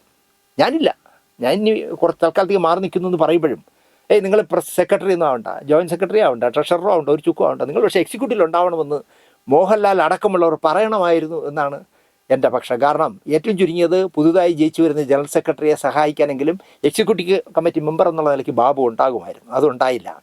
പെൻഷൻ പറ്റി പിരിയുന്ന ആളല്ലല്ലോ ബാബു. അപ്പോൾ അതുകൊണ്ട് തന്നെ ബാബുവിനെ ഒരു എക്സിക്യൂട്ടീവിലെങ്കിലും നിലനിർത്തണമായിരുന്നു. അതിന് മോഹൻലാൽ അടക്കം അല്ലെങ്കിൽ മമ്മൂട്ടി അടക്കമുള്ളവർ മുൻകൈ എടുക്കണമായിരുന്നു. ജീവിതത്തിലെ നല്ല 25 വർഷം താൻ ഉൾപ്പെട്ട സഹജീവികളുടെ സംഘടനയുടെ പ്രതിഫലം പറ്റാത്ത സംഘാടകനായിരുന്നു എന്നത് വിസ്മരിക്കാനാകാത്ത കാര്യമാണ് അമ്മയിലെ അംഗങ്ങൾക്ക്. പല വാർത്തകളുടെയും നിജസ്ഥിതി തേടി ചിലപ്പോഴൊക്കെ ഞാൻ ബാബുവിനെ രാത്രി വൈകി വിളിക്കാറുണ്ട്. എന്തെങ്കിലും എനിക്ക് അറിയാനുള്ള ഒരു സംശയം ഉണ്ടെങ്കിൽ ആ കാര്യങ്ങൾ ചോദിക്കാൻ ഞാൻ ബാബുവിനെ വിളിക്കും ഒരുപാട് വൈകിയിട്ട്. നർമ്മരസം കലർത്തി ബാബു നേരം വൈകിയതൊന്നും ഓർമ്മിക്കാതെ അല്ലെങ്കിൽ കണക്കാക്കാതെ എനിക്ക് മറുപടി തന്നിട്ടുണ്ട്. അതാണ് എനിക്ക് ബാബുവിനോടുള്ള ഇഷ്ടം.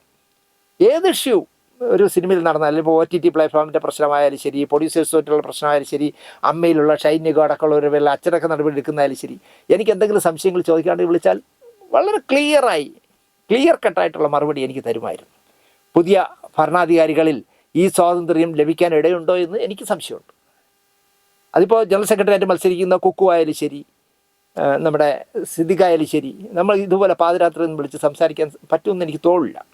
ഒരു സിനിമയിലും ഞാനും ബാബുവായിട്ട് സഹകരിച്ചിട്ടില്ല, ഒറ്റ സിനിമയിൽ സഹകരിച്ചിട്ടില്ല. പുതുതായി വരുന്നവരിൽ സിദ്ദിഖുമായി ഒന്നിലധികം സിനിമകളിൽ സഹകരിച്ച പരിചയം എനിക്കുണ്ട്.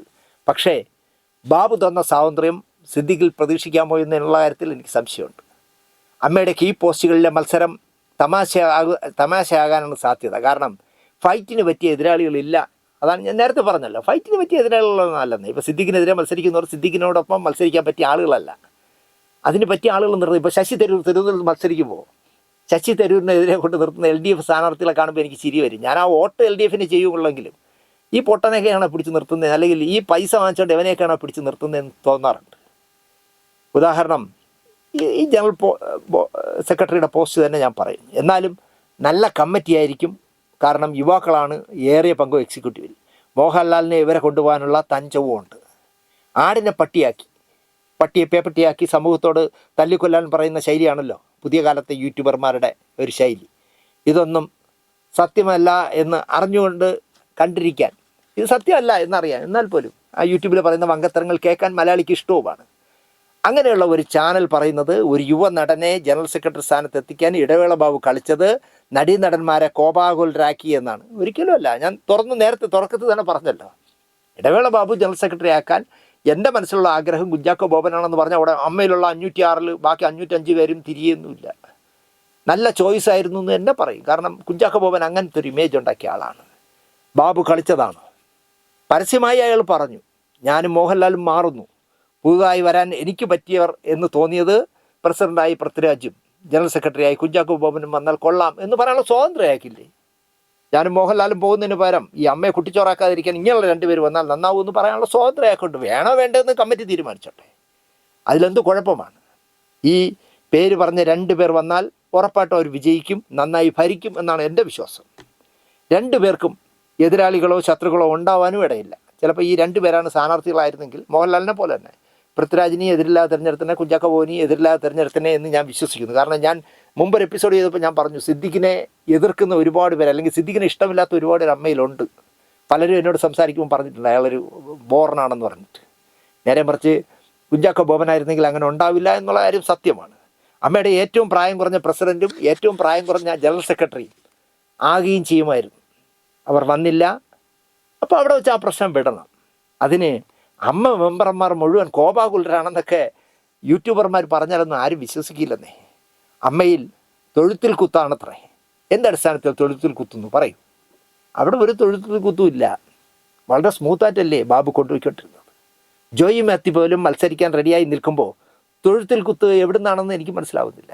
അയാളിങ്ങനെ പറയുന്നു, മോഹൻലാൽ മത്സരിച്ചുകൊണ്ടാണ് ഞാൻ അതിൽ നിന്ന് പിൻവാങ്ങിയത്, മോഹൻലാൽ ഇല്ലായിരുന്നെങ്കിൽ ഞാൻ പ്രസിഡന്റ് സ്ഥാനത്തേക്ക് മത്സരിച്ചിരുന്ന ജോയി മാത്യു ചിരിച്ചുകൊണ്ട് പറയുന്നു. തൊഴുത്തിൽ കുത്ത് അല്ലെങ്കിൽ തൊഴുത്തിൽ കുത്താവുന്നവർ WCCയിലൊക്കെ ഉള്ളവരുണ്ടായിരുന്നു. പക്ഷേ അവരൊക്കെ പുറത്തു പോയില്ലേ, അല്ലെങ്കിൽ പുറത്താക്കുകയെങ്കിലും ചെയ്തില്ലേ? ദിലീപ് വിഷയത്തിൽ അംഗങ്ങൾ ചേരിതിരിഞ്ഞ് പോരാടിയിരുന്നുവെങ്കിൽ ദിലീപ് അനുകൂലികളാണ് ഈ 506 പേരിൽ ഭൂരിപക്ഷമെന്ന് ഞാൻ പറയും.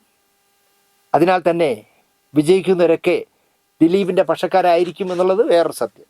അതിന് ആരെന്ത് പറഞ്ഞാലും ശരി. അല്ലെങ്കിൽ ഇനിയിപ്പം ദിലീപ് ഇന്നലെ പൈസ കൊണ്ടുവന്നുകൊണ്ടാണ് ദിലീപിനെ പറ്റി ഇന്ന് നല്ലതെന്ന് പറയുന്നതെന്ന് പറഞ്ഞാലും എനിക്ക് പുല്ലേ മാത്രം. ദിലീപിനെ ഇഷ്ടപ്പെടുന്നവർ തന്നെയാണ് അമ്മയിലുള്ള 506 ഭൂരിപക്ഷമെന്ന് ഞാൻ പറയും. അപ്പോൾ ദിലീപ് അങ്ങനെ കളിച്ചിരുന്നുവെങ്കിൽ, ഞാനില്ലെങ്കിലും ഇങ്ങനൊരു പാനൽ വേണമെന്ന് പറഞ്ഞ് ദിലീപ് കളിച്ചിരുന്നെങ്കിൽ തീർച്ചയായിട്ടും ദിലീപിൻ്റെ പാനൽ തന്നെ ജയിക്കും. മോഹൻലാലിന് തലവേദന ഉണ്ടാകണ്ട, ഞാൻ രാജിവെക്കാമെന്ന് അങ്ങോട്ട് പറഞ്ഞ് രാജിവെച്ച ആളാണല്ലോ ദിലീപ്. ഇവിടെ പലതും അങ്ങനെയല്ലല്ലോ പറയുന്നത് ദിലീപിനെ പറ്റി. ദിലീപ് കൊടുത്തൊരു കേസിൽ ചില സംശയങ്ങളുണ്ട്. അത് ADGPക്ക് ഒന്ന് കേൾക്കണം. 3 മണിക്കുള്ള ഫ്ലൈറ്റിൽ അവർ പോകും. അതിനു മുമ്പ് ഒന്ന് വരൂ എന്ന് പറഞ്ഞ് പോലീസ് സ്റ്റേഷനിൽ വിളിച്ച് വരുത്തിയിട്ട്, അല്ലെങ്കിൽ ആലുവ പോലീസ് ക്ലബ്ബിൽ വിളിച്ച് വരുത്തിയിട്ട് ആണല്ലോ ദിലീപിനെ അറസ്റ്റ് ചെയ്തത്. ദിലീപ് കൊടുത്ത പരാതിയുടെ വിശദീകരണം കേൾക്കാനാണ് വിളിച്ചത്. എന്നിട്ട് പറയുന്നത് എന്താ കണ്ടില്ലേ, ആ ADGP വീരശൂര പരാക്രമിയായതുകൊണ്ട് പിടിച്ചകത്തിട്ടത്. ഇങ്ങനെയാണ് ആടിനെ പട്ടിയാക്കുന്ന കാലമാണ്. ഇനി ദിലീപ് പറയാണ്, ഞാൻ രാജിവെക്കില്ല, നിങ്ങൾ എന്നെ വേണമെങ്കിൽ പുറത്താക്കി, ജനറൽ ബോഡി പുറത്താക്കി എന്ന് പറഞ്ഞാൽ ജനറൽ ബോഡിയിലെ ഭൂരിപക്ഷം പറയുമ്പോൾ പുറത്താക്കാൻ പറ്റില്ല. ഞാൻ ഉറപ്പായിട്ട് പറയുന്നു. കാരണം ഒന്നുമില്ലെങ്കിലും 6.5 കോടി രൂപ അമ്മയ്ക്ക് ഉണ്ടാക്കി കൊടുത്ത ആളല്ലേ. അപ്പോൾ അതുകൊണ്ട് തന്നെ ഞാൻ രാജിവെക്കില്ല, ചുണ്ടുണ്ടെങ്കിൽ പുറത്താക്കിയോ എന്ന് പറഞ്ഞാൽ ജനറൽ ബോഡിക്കല്ലേ പുറത്താക്കാൻ പറ്റൂ. പുറത്താക്കാൻ കഴിയില്ല എന്നാണ് ഞാൻ വിചാരിക്കുന്നത്. ദിലീപിനോട് ഭൂരിപക്ഷം അംഗങ്ങളും നിൽക്കും എന്നുള്ളതാണ് യാഥാർത്ഥ്യം. മോഹൻലാലിനെതിരെ മത്സരിക്കാൻ ചിലർ റെഡിയായി. മമ്മൂട്ടി തടഞ്ഞു. മോഹൻലാൽ ഇരുന്നില്ലേൽ മമ്മൂട്ടിക്ക് തലവേദനയാവും. നിങ്ങൾ ആലോചിച്ച് നോക്കുന്നത്, ഈ അമ്മ എന്ന് പറഞ്ഞ സംഘടന മോഹൻലാലിൻ്റെ മമ്മൂട്ടിക്കൊക്കെ ആവശ്യമുണ്ടോ? അപ്പോൾ മോഹൻലാൽ ചെയർമാനായില്ലെങ്കിൽ മമ്മൂട്ടിക്ക് തലവേദനയാവും എന്നാണ് പറഞ്ഞത്. എനിക്ക് മനസ്സിലാവില്ല എന്താണ് അവർ ഉദ്ദേശിക്കുന്നത്. എത്ര നിരുത്തരവാദപരമായ കണ്ടെത്തലാണ് ഈ പൊട്ടന്മാർ നടത്തുന്നതെന്ന് ഞാൻ പറയൂ. മോഹൻലാൽ മത്സരിക്കാനോ പ്രസിഡൻ്റായോ ഇല്ല എന്നും ബാബുവിനൊപ്പം ഇറങ്ങുകയാണ് എന്ന വാർത്ത വന്നപ്പോഴാണ് എന്നാൽ ഞാനൊരു കൈ നോക്കിക്കളയാമെന്ന് ചിലർക്ക് പൂതി വന്നത്. ലാൽ വഴങ്ങിയപ്പോൾ എല്ലാവരും പിൻവാങ്ങിയതാണ്, മമ്മൂട്ടി തടഞ്ഞതല്ല. മോഹൻലാൽ പ്രസിഡൻ്റായിരുന്നില്ലേ മമ്മൂട്ടിക്ക് തലവേദന ആകുമത്രേ. മലയാള സിനിമയിൽ മമ്മൂട്ടിക്കും മോഹൻലാലിനും തലവേദന ഉണ്ടാക്കാൻ ഈ സമയം വരെയും ഒരുത്തനും ഇല്ല എന്നുള്ളത് അമ്മയിൽ ഉള്ള എല്ലാവർക്കും അറിയാം. ഈ ഇരുവർക്കും തലവേദനയുള്ള ഒരാളും ഇപ്പോൾ അമ്മയിലില്ല എന്ന്. WCCയുടെ നിലപാട് അമ്മ തെരഞ്ഞെടുപ്പിനെ ബാധിക്കുമെന്നാണ് വേറൊരുത്തം കണ്ടുപിടിച്ച കാര്യം. അത് എങ്ങനെയെന്നുകൂടി പറയാനുള്ള ധാർമ്മികമായ ഉത്തരവാദിത്വം അവർക്കില്ലേ? പടവലങ്ങ വളരും പോലെ വളരുന്ന ഒരു സംഘടനയാണ് WCC എന്ന് പറഞ്ഞാൽ ആരും എന്നോട് എതിർപ്പ് പറയുമെന്ന് തോന്നില്ല. കാരണം സംഘടന എന്ന് പറയുമ്പോൾ അതിനൊരു കമ്മിറ്റിയെങ്കിലും വേണം, ഇല്ലേ? ഇറങ്ങുമ്പോൾ അല്ലെങ്കിൽ ഈ WCC തുടങ്ങാനായിട്ട് ഇറങ്ങുമ്പോൾ എത്ര മെമ്പർമാരുണ്ടായിരുന്നു? അത് വളരുമ്പോൾ എത്ര പേരുണ്ടായിരുന്നു? ഇപ്പോൾ പ്രസൻറ്റ് ടൈമിൽ അതിൽ എത്ര പേരുണ്ട്? അന്വേഷിച്ച് നോക്കൂ. അമ്മയിൽ അംഗത്വമുള്ള എത്ര പേർ WCC രൂപീകരിച്ചപ്പോൾ ഉണ്ടായിരുന്നു? ഇപ്പോൾ അമ്മയുടെ അംഗത്വമുള്ള എത്ര പേർ WCCയിലുണ്ട് എന്ന് അന്വേഷിച്ചാൽ 2 പേരേ ഉള്ളൂ എന്ന് പറയേണ്ടി വരും. പടവലിംഗ പോലെ തന്നെയാണ് ആ സംഘടന വളരുന്നത്. ഇതൊന്നും പഠിക്കാതെ പറയുന്നു അമ്മ തെരഞ്ഞെടുപ്പിൽ WCCയുടെ നിലപാട് ബാധിക്കുമെന്ന്. 2 വോട്ടിനൊക്കെ ആരെങ്കിലും തോക്കണമെങ്കിലേ ഉള്ളൂ. ആ 2 വോട്ടും കൂടെ WCCയിലെ അംഗത്തുള്ള ആ 2 പേരുടെ വോട്ടുകൂടെ കിട്ടിയിരുന്നെങ്കിൽ ജയിക്കാമായിരുന്നു എന്ന് പറയാമെന്നുള്ള അല്ലാതെ WCCക്ക് ഒന്നും ഒരു ചുക്കും അമ്മയ്ക്കെതിരെ ചെയ്യാൻ കഴിയില്ല എന്നുള്ളതാണ് സത്യം. ജോയി മാത്യു പോലും ഇത്തരം അംഗത്തരം ഇപ്പോൾ പറയാറില്ല. അതാണ് പ്രശ്നം. ഇടവേള ബാബു മോഹൻലാലിൽ നിന്നും തെരഞ്ഞെടുപ്പ് ഒപ്പിട്ട് വാങ്ങിയത്രേ. അതിനെന്താ? മോഹൻലാലെങ്കിലും ഇരുന്നില്ല എങ്കിൽ നമ്മൾ രണ്ടുപേരും കൂടെ ഇറങ്ങിപ്പോയാൽ ഇത് ചച്ചളമാവും തോന്നിയപ്പോൾ ഒപ്പിട്ട് വാങ്ങിക്കാണും. അതിനെന്താ, അമ്മയുടെ പ്രയാണത്തിന് അത് ഗുണം ചെയ്യുമെന്ന് ബാബുവിന് തോന്നിക്കാണും. ഇടവേള ബാബുവിൻ്റെ കസേര നോക്കി സിദ്ദിഖ് ഇറങ്ങിയപ്പോൾ മമ്മൂട്ടി അനുകൂലിച്ചത്രേ. വിജയം സിദ്ദിഖിനാണത്രേ. ഒരു തിരഞ്ഞെടുപ്പിൽ നേരത്തെ കയറി പറയാൻ പാടില്ല, എന്നാലും പറയുന്നു സിദ്ദിഖിനോടൊക്കെ മത്സരിക്കാൻ തലപ്പൊക്കമുള്ളവർ വരണമായിരുന്നു, വന്നിട്ടില്ല എന്ന പക്ഷക്കാരനാണ് ഞാൻ. ഞാനെന്തൊക്കെ പറഞ്ഞാലും ശരി.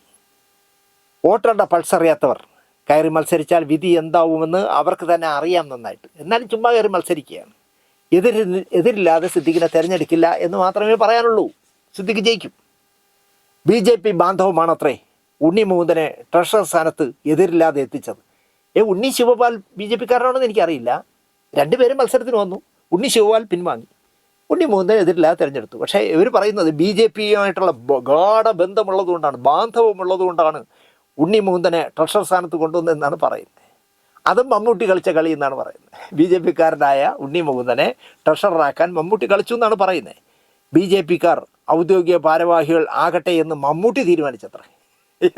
എന്തൊക്കെ പറയുന്നു എന്നാണ് ഞാൻ ആലോചിക്കുന്നത്. നാട്ടിൽ ആര് മന്ത്രവാദം നടത്തിയാലും കോഴിക്ക് കിടക്കപ്രതിയില്ല എന്ന് പറഞ്ഞ പോലെ ആയി ഇപ്പം മമ്മൂട്ടിയുടെ കാര്യം. സ്ഥാനത്തും അസ്ഥാനത്തും ഒക്കെ അദ്ദേഹത്തെ ഒരു വലിയേട്ടനെ പോലെ എല്ലാവരും കാണുന്നുണ്ടായിരിക്കാം. BJPക്കാരനല്ലേ ഉണ്ണി മുകുന്ദൻ, നീ ട്രഷറർ. BJPക്കാരനല്ലേ നീ എക്സിക്യൂട്ടീവ്. ഇങ്ങനെ മമ്മൂട്ടിയാണ് BJPക്കാരെ മുഴുവൻ പോസ്റ്റ് ചെയ്തതെന്നാണ് പറയുന്നത്. ഡൽഹിയിൽ നിന്നും കാശും കൈപ്പറ്റുന്ന ചില യൂട്യൂബർമാർക്ക് ലഡ്ഡു പൊട്ടിയിരിക്കാം എന്നാണ് ഇതിൻ്റെ മറുപടിയായി എനിക്ക് പറയാനുള്ളത്. സുരേഷ് ഗോപി മന്ത്രിയായതോടെ അമ്മയിൽ പലർക്കും ലഡ്ഡു പൊട്ടി നിൽക്കുന്നു എന്നാണ് പറയുന്നത്. എന്തൊക്കെ പറയുന്നു എന്ന് ആലോചിച്ച് നോക്കൂ. ഇതൊക്കെ കേൾക്കാൻ കൊള്ളാം. വരുന്ന നിയമസഭാ തെരഞ്ഞെടുപ്പിൽ സിനിമയിൽ നിന്നും ഒട്ടേറെ പേർ സ്ഥാനാർത്ഥികൾ ആകുമത്രേ. എല്ലാം അത്രയാണ് കേട്ടോ. ആകട്ടെ, അതിനെന്താ. അതും അമ്മ തെരഞ്ഞെടുപ്പും തമ്മിൽ എന്ത് ബന്ധമെന്ന് ചോദിച്ചാൽ ഒരു ബന്ധവുമില്ല എന്നുള്ളതാണ്. പത്തനംതിട്ടയിൽ ഉണ്ണി മുകുന്ദനെയും തിരുവനന്തപുരത്ത് ശോഭനയെയും നിർമ്മാതാവ് മേനക സുരേഷ് കുമാറിനെയും എറണാകുളത്ത് മേജർ രവിയെയും ഇക്കഴിഞ്ഞ പാർലമെൻറ്റ് തെരഞ്ഞെടുപ്പിൽ മത്സരിക്കാൻ സ്ഥാനാർത്ഥിയായിട്ട് പോസ്റ്റ് ചെയ്ത യൂട്യൂബർമാരാണ് ഇതും പറയണേ. ഈ യൂട്യൂബർ ജ്യോത്സ്യന്മാരാണല്ലോ. അവർ കബഡി നിരത്തിയിട്ട് ഇങ്ങനെ പലതും പറയും. പത്തനംതിട്ടയിൽ പാർലമെൻറ്റിലേക്ക് ഉണ്ണി മുകുന്ദൻ BJPയുടെ സ്ഥാനാർത്ഥി, എറണാകുളത്ത് മേജർ രവി സ്ഥാനാർത്ഥി, തിരുവനന്തപുരത്ത് നടി ശോഭന സ്ഥാനാർത്ഥി, ശോഭനയ്ക്ക് സൗകര്യമില്ലെങ്കിൽ സുരേഷ് കുമാർ സ്ഥാനാർത്ഥി എന്നൊക്കെ പറഞ്ഞവർ പറഞ്ഞു. എത്ര തവണയായി മമ്മൂട്ടിയെ രാജ്യസഭയിൽ എത്തിക്കുന്നു ഈ യൂട്യൂബർമാർ? ഇതൊക്കെ ഈ നാട്ടിലേ നടക്കുള്ളന്നേ. ഇങ്ങനെ യൂട്യൂബർമാർ ജ്യോത്സ്യം പറയുന്ന പോലെ പലതും പറയും. അടുത്ത നിയമസഭാ തെരഞ്ഞെടുപ്പ് മുന്നിൽ കണ്ട് അമ്മയിൽ തമ്മിൽ അടി പൊടി പൂരമാകുമെന്നാണ് പറയുന്നത്. അത് ഈ ജനറൽ ബോഡിയിലും അത് പ്രതിഫലിക്കുമെന്നാണ് പറയുന്നത്. 506 പേര് വിചാരിച്ചാൽ 506 വോട്ടും കൊണ്ടുവന്ന് ഏതെങ്കിലും ഒരു പാർട്ടിക്ക് കൊടുത്തു വെച്ചോ. CPM-നോ കോൺഗ്രസിനോ BJPക്കോ ആർക്കോ ആവട്ടെ. എന്തെങ്കിലും കേരളത്തിൽ സംഭവിക്കുക നിങ്ങൾ ആലോചിച്ച് നോക്കിയേ. അതിൻ്റെ പേരിൽ അമ്മയുടെ ജനറൽ ബോഡിയിൽ എന്താ പറയുക, പൊടിപൂരമാകും എന്നാണ് പറയുന്നത്.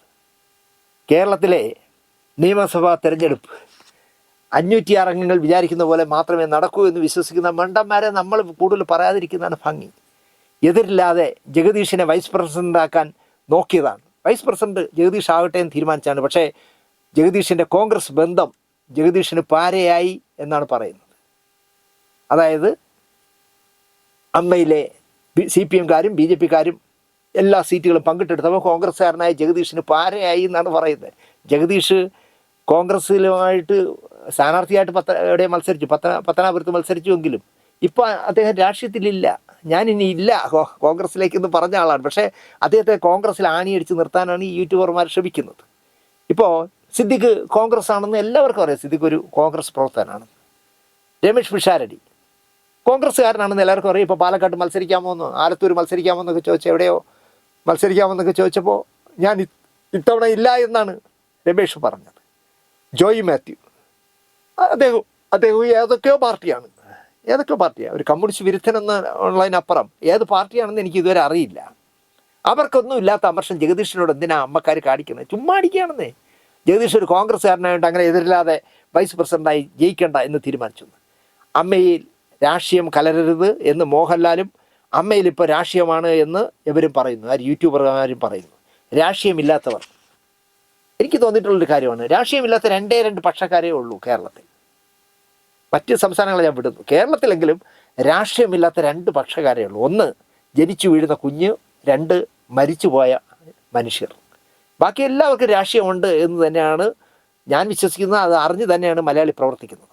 CPI അനുഭവം പുലർത്തിയിരുന്ന മധുസാറും കോൺഗ്രസ്സുകാരനായിരുന്ന MG സോമനും CPM സഹയാത്രികനായിരുന്ന ഇന്നസെൻറ്റും ഒരേ സമയം BJPയും CPMഉം അനുഭാവി എന്ന് പൊതുജനം വിലയിരുത്തുന്ന മോഹൻലാലും ഭരിച്ചിട്ട് ഒരു കുഴപ്പവും സംഭവിക്കാത്ത അമ്മയെ കൊടിയുടെ കള്ളിയിൽ കയറ്റി നിർത്തണമോ എന്ന് യൂട്യൂബർമാരാണ് ആലോചിക്കേണ്ടത്. ഞാൻ ഈ പറഞ്ഞവരെല്ലാം കൃത്യമായിട്ട് പറയുകയാണ് അവരുടെ രാഷ്ട്രീയം. ഇപ്പോൾ മോഹൻലാലിൻ്റെ മാത്രമാണ് നമുക്ക് സംശയമുള്ളത്. കോളേജിൽ പഠിക്കുമ്പോൾ MG കോളേജിൽ പഠിക്കുമ്പോൾ SFIക്കാരനായിരുന്നു എന്ന് പറയുന്നു. പക്ഷേ അദ്ദേഹത്തിന് ഇപ്പോൾ ഒരു രാഷ്ട്രീയമില്ല. പക്ഷേ CPM ആണോ BJP ആണോ എന്ന് എല്ലാവർക്കും കൺഫ്യൂഷൻ തോന്നാം. കോൺഗ്രസ് അല്ല എന്ന് എല്ലാവർക്കും അറിയാം. പക്ഷേ അദ്ദേഹം ഒന്നിലും ഇടപെടുന്നില്ല. നേരത്തെ പറഞ്ഞ മധുസാർ അടക്കമുള്ള എല്ലാവർക്കും വ്യക്തമായ രാഷ്ട്രീയം ഉണ്ടായിരുന്നു. അവരൊക്കെ അമ്മ ഭരിച്ചപ്പോൾ ഒരു ദ്രോഹവും ഒരു ദോഷവും ഉണ്ടായില്ല എന്നുള്ളതാണ്. അടുത്തതാണ് വലിയ കണ്ടുപിടുത്തം. സിദ്ദിഖ് ജനറൽ സെക്രട്ടറി ആയാൽ മമ്മൂട്ടിക്കും മോഹൻലാലിനും അമ്മയുടെ നിയന്ത്രണം കൈപ്പിടിയിൽ ഒതുക്കാനാകുമത്രേ. അതുകൊണ്ടാണത്രേ സിദ്ദിഖിനെ ജനറൽ സെക്രട്ടറി സ്ഥാനത്തേക്ക് മത്സരിപ്പിക്കുന്നത്. എന്നാൽ പിന്നെ ഇവർ രണ്ടുപേരും പ്രസിഡന്റും ജനറൽ സെക്രട്ടറിയുമായി എതിരില്ലാതെ ജയിച്ചാൽ കൈപ്പിടി അവരെ തന്നെ ഇരിക്കില്ലായിരുന്നു. Mammootty chairman, Mohanlal general secretary, Mohanlal chairman, Mammootty general secretary, കൈപ്പിടി മൊത്തം അവരിയിരിക്കില്ലേ? എന്തിനിങ്ങനെയൊക്കെ കള്ളങ്ങൾ പറയുന്നതെന്നാണ് എനിക്ക് മനസ്സിലാവാത്തത്. കഴിഞ്ഞ അമ്മ തെരഞ്ഞെടുപ്പ് രാഷ്ട്രീയ ചേരിതിരിവിലായിരുന്നു അത്രേ. മോഹൻലാലും ഇടവേള ബാബുവും എതിരില്ലാതെ തിരഞ്ഞെടുത്തത് ഏത് രാഷ്ട്രീയ ചേരിതിരിവിലായിരുന്നു എന്ന് വ്യക്തമാക്കേണ്ടത് നമ്മളല്ല, അവരാണ് എന്നാണ് എൻ്റെ പക്ഷം. എന്തായാലും തന്ത്രത്തിൽ ഇടവേള ബാബു കളിച്ച് പ്രസിഡന്റാവാൻ ശ്രമിച്ചുവെന്നും അതിനെ മമ്മൂട്ടി ചതിച്ചുവെന്നും ലാൽ ഒഴിയരുതെന്ന് മമ്മൂട്ടി ശടിച്ചുവെന്നും ബാബു അധ്യക്ഷനായാൽ മമ്മൂട്ടിയൊക്കെ എങ്ങനെ താഴെ പ്രവർത്തിക്കുമെന്നുള്ള ചോദ്യവും ഇടവേള ബാബുവിൻ്റെ സീറ്റ് തെറിപ്പിച്ചത് ഇതൊക്കെയാണ് എന്നാണ് പറയുന്നത്. എന്തായാലും മോഹൻലാൽ പ്രസിഡൻ്റായില്ലെങ്കിൽ മമ്മൂട്ടിക്ക് പ്രശ്നമാകും എന്ന് പറയുന്നവന്മാർ ഉത്തരം പറയേണ്ടതാണ് ഇതൊക്കെ. സംഘടനയിലുള്ളവർ രാഷ്ട്രീയത്തിൽ ഇറങ്ങിയത് അപകടകരമായ അത്രേ. അമ്മ പ്രസിഡൻ്റാകാൻ ഇടവേള ബാബുവിന് മേൽ പ്രഷർ വരുമെന്ന് ബാബു കരുതിയത്രേ. ഇങ്ങനെയൊക്കെയാണ് പറയുന്നത്. ഇവിടെ എനിക്കൊരു ബാബുവിനെ കുറിച്ച് സ്വകാര്യമായ ഒരു കാര്യം കൂടെ പറഞ്ഞ് അവസാനിപ്പിക്കും. കാരണം ഞാൻ നേരത്തെ പറഞ്ഞതുപോലെ തെറ്റിദ്ധരിപ്പിക്കപ്പെട്ട ഒരു ക്യാരക്ടറാണല്ലോ ബാബു. അപ്പോൾ ഇവിടെയാണ് ഇടവേള ബാബു എന്ന മനുഷ്യൻ തെറ്റിദ്ധരിക്കപ്പെട്ടു പോകുന്നവനാകുന്നത് എന്ന് പറയാതെ വയ്യ. 25 വർഷക്കാലത്തെ അമ്മയുടെ പ്രവർത്തന മികവിൽ ബാബുവിന് ഒരു ആശ്വാസ തുരുത്തായിരുന്നു അമ്മ എന്ന് തന്നെ ഞാൻ പറയും. കാരണം അദ്ദേഹത്തിൻ്റെ അച്ഛനില്ല, അമ്മയില്ല, വിവാഹം കഴിച്ചിട്ടില്ല, കുട്ടികളില്ല, മൊത്തത്തിൽ അയാൾ ഒറ്റപ്പെട്ട് നടക്കുന്ന ഒരാളല്ലേ. അപ്പോൾ അയാൾക്കൊരു ആശ്വാസം തന്നെയാണ്. മനസ്സിനെ എപ്പോഴും തിരക്കുകളിൽ നിൽക്കുമ്പോൾ നമുക്കത് മാറ്റിയെടുക്കാൻ കഴിയില്ല. എൻ്റെ അനുഭവത്തിൽ നിന്ന് ഞാൻ പറയുകയാണ്. നമുക്ക് എന്തൊക്കെ പ്രശ്നങ്ങളുണ്ടെങ്കിലും തിരക്കിൽ നിന്നാൽ അതൊക്കെ മറന്നു പോകും. ഇപ്പോൾ കടം വാങ്ങിച്ച ആൾ പൈസ ചോദിക്കുന്നത് പോലും മറന്നു പോകും. അതുപോലെ അയാൾക്കൊരു ആശ്വാസ തുരുത്തായിരുന്നു കഴിഞ്ഞ 25 വർഷമായിട്ട് അമ്മ. കാരണം ബാബു വിവാഹിതനല്ല എന്ന് സിനിമാക്കാരെക്കാൾ പ്രേക്ഷകർക്കറിയാം. ഒരു നഷ്ടപ്രണയത്തിൻ്റെ സ്മാരകമാണ് ഇടവേള ബാബു എന്ന് എത്ര പേർക്ക് അറിയാം എന്നെനിക്കറിയില്ല. പൊതുവേ സിനിമാക്കാർക്ക് പെണ്ണ് കിട്ടാൻ ബുദ്ധിമുട്ടുണ്ടായിരുന്ന ഒരു കാലഘട്ടത്തിലാണ് ബാബു സിനിമയിൽ വന്നത്. കുടുംബത്തിലുള്ള ഒരു പെൺകുട്ടി ബാബുവിനോട് മുഖത്ത് നോക്കി പറഞ്ഞു, ചേട്ടനെ എനിക്കിഷ്ടമാണെന്ന്. ഞാൻ കണ്ട പലരേക്കാൾ എനിക്ക് ഇഷ്ടമാണ് ചേട്ടനെ, എനിക്ക് ചേരും ചേട്ടനെ. അത് പിന്നെ പ്രണയമായി മാറി, വേരുള്ള പ്രണയമായി. സിനിമാക്കാരൻ്റെ കൂടെ മോളെ അയക്കില്ല എന്ന് ആ പെൺകുട്ടിയുടെ വീട്ടുകാർ നിശ്ചയിച്ചു. സമ്പത്തിൻ്റെ പ്രശ്നത്തിൽ ആ ബന്ധം വേണ്ട എന്ന് ബാബുവിൻ്റെ വീട്ടുകാരും പറഞ്ഞു. സാമ്പത്തികമായി ഇത്തിരി ഉന്നമനത്തിൽ നിൽക്കുന്ന ആളുകളായതുകൊണ്ട് അത് നമുക്ക് ചേരില്ല, അത് വേണ്ട ബാബു എന്ന് വീട്ടുകാർ ബാബുവിൻ്റെ അച്ഛനും അമ്മയും പറഞ്ഞു. അങ്ങനെ ഇരുവരും ഒന്നാകാൻ കഴിയുമെന്നുള്ള സ്വപ്നത്തിൽ 8.5 വർഷക്കാലം അവർ പ്രണയിച്ചു. അവസാനം അമൃതാനന്ദമയിയുടെ ആശ്രമവുമായിട്ട് ബന്ധമുണ്ട് ഈ പെൺകുട്ടിക്ക്. അതുകൊണ്ട് മാതാ അമൃതാനന്ദമയെ പോയി ഇടവേള ബാബു കണ്ടു. തമിഴ്നാട് മുഖ്യമന്ത്രി കരുണാനിധിയെ പോയി കണ്ടു. ഇരുവരെയും ഒന്നാക്കാൻ ഇവർ രണ്ടുപേരും ശ്രമിച്ചു എന്നുള്ളതാണ് രസം. വളരെ ചുരുക്കം പേർക്ക് മാത്രം പ്രവേശനമുള്ള അമൃതാനന്ദമയി മഠത്തിലെ പർണ കുടീരത്തിൽ പോയി അമൃതാനന്ദമയിയോട് മണിക്കൂറുകളോളം ബാബു ഈ പ്രശ്നം സംസാരിച്ചു. വിവാഹവുമായി മുന്നോട്ട് പോകാൻ അമൃതാനന്ദമയി നിർദ്ദേശിച്ചു. പക്ഷെ നടന്നില്ല. പെൺകുട്ടിയെ വീട്ടുകാർ തമിഴ്നാട്ടിലേക്ക് കടത്തിക്കളഞ്ഞു. അവിടുന്ന് കാനഡയ്ക്ക് അയക്കാനായിരുന്നു അവരുടെ പ്ലാൻ. അവളെ കണ്ടെത്തി കിട്ടാൻ കൊച്ചിൻ ഹനീഫ വഴി, കൊച്ചിൻ ഹനീഫയും കരുണാനിധിയും വലിയ മാനസിക ബന്ധമുള്ളവരായിരുന്നു. അങ്ങനെ കൊച്ചിൻ ഹനീഫ വഴി അന്നത്തെ മുഖ്യമന്ത്രിയായ കരുണാനിധിയിലേക്ക് ഈ പ്രശ്നമെത്തി. ഹേബിയസ് കോർപ്പസ് ഹർജി കൊടുക്കാനായിട്ട് അദ്ദേഹം നിർദ്ദേശം കൊടുത്തു. ഒടുവിൽ രണ്ടുപേരുടെയും സന്തോഷത്തെക്കാൾ കുടുംബത്തിൽ പലരുടെയും സങ്കടം കണ്ടു ഇരുവരും പിരിഞ്ഞു. നമ്മൾ രണ്ടുപേർക്കും ജീവിക്കാൻ വേണ്ടി നമ്മളെന്തിന് രണ്ട് കുടുംബത്തിനെയും പിണക്കുന്നു അല്ലെങ്കിൽ സങ്കടക്കടലിലാക്കുന്നു എന്ന് രണ്ടുപേർക്കും തോന്നി. ഇനിയൊരു വിവാഹമില്ല എന്ന് ബാബു നിശ്ചയിച്ചു. മറ്റൊരാളിൻ്റെ ജീവിതം താനായി കളയണ്ട എന്ന് ബാബു ഉറപ്പിച്ചു. വിരഹ കാമുകനായില്ല ബാബു. ബാബുവിനെ കണ്ട ഒരിക്കലും നമുക്ക് തോന്നുന്നില്ല വിരഹ കാമുകനാണെന്ന്. എപ്പോഴും ഹാപ്പി ആയിട്ട് ക്ലീൻ ഷേവൊക്കെ ചെയ്ത് സുന്ദര കുട്ട ഉടുപ്പൊക്കെ ഇട്ടല്ലേ ബാബു നടക്കുന്നത്. സിനിമയിലും ബിസിനസ്സിലും സംഘടനയിലും ഒക്കെ ബാബു സജീവമായി. ബാബു സ്നേഹിച്ച പെണ്ണിൻ്റെ അമ്മ അവസാന കാലം ബാബുവിനെ കാണണമെന്ന് പറഞ്ഞു. അവിടേക്കാണ് ബാബുവിൻ്റെ മഹത്വം. ബാബു ചെന്ന് കണ്ടു. ഞങ്ങളുടെ സന്തോഷത്തിനായി ബാബു സ്വന്തം ജീവിതം കളഞ്ഞു എന്നാണ് അവർ പറഞ്ഞത്. അവസാനമായിട്ട് അനീത് പ്രാവിലെ ക്ലൈമാക്സ് പോലെ ആയി എന്നാണ് ബാബു പറയാറ്. സിനിമയിൽ ക്ലൈമാക്സിൽ നായകന് നായികയെ കിട്ടി. ആ ട്വിസ്റ്റ് എൻ്റെ ജീവിതത്തിൽ ഉണ്ടായില്ല എന്നാണ് ബാബു പറയാറ്. സിനിമയല്ലല്ലോ ജീവിതം. എന്തായാലും ഇനി കല്യാണം ഞാൻ കഴിക്കില്ല. ചിലപ്പോൾ സമാന ചിന്താഗതിയുള്ള ഒരാളുമായി കൂട്ടുകെട്ടുണ്ടാവാം, ഒരു കമ്പാനിയൻ എനിക്ക് ചിലപ്പോൾ ജീവിതത്തിൽ ഉണ്ടാകാമെന്ന് ബാബു പറയും. നിങ്ങൾ ആലോചിച്ച് നോക്കൂ, ആ ബാബുവിനെ കുറിച്ചാണ് നമ്മൾ എന്തെല്ലാം മോശത്തരങ്ങൾ പറയുന്നത്.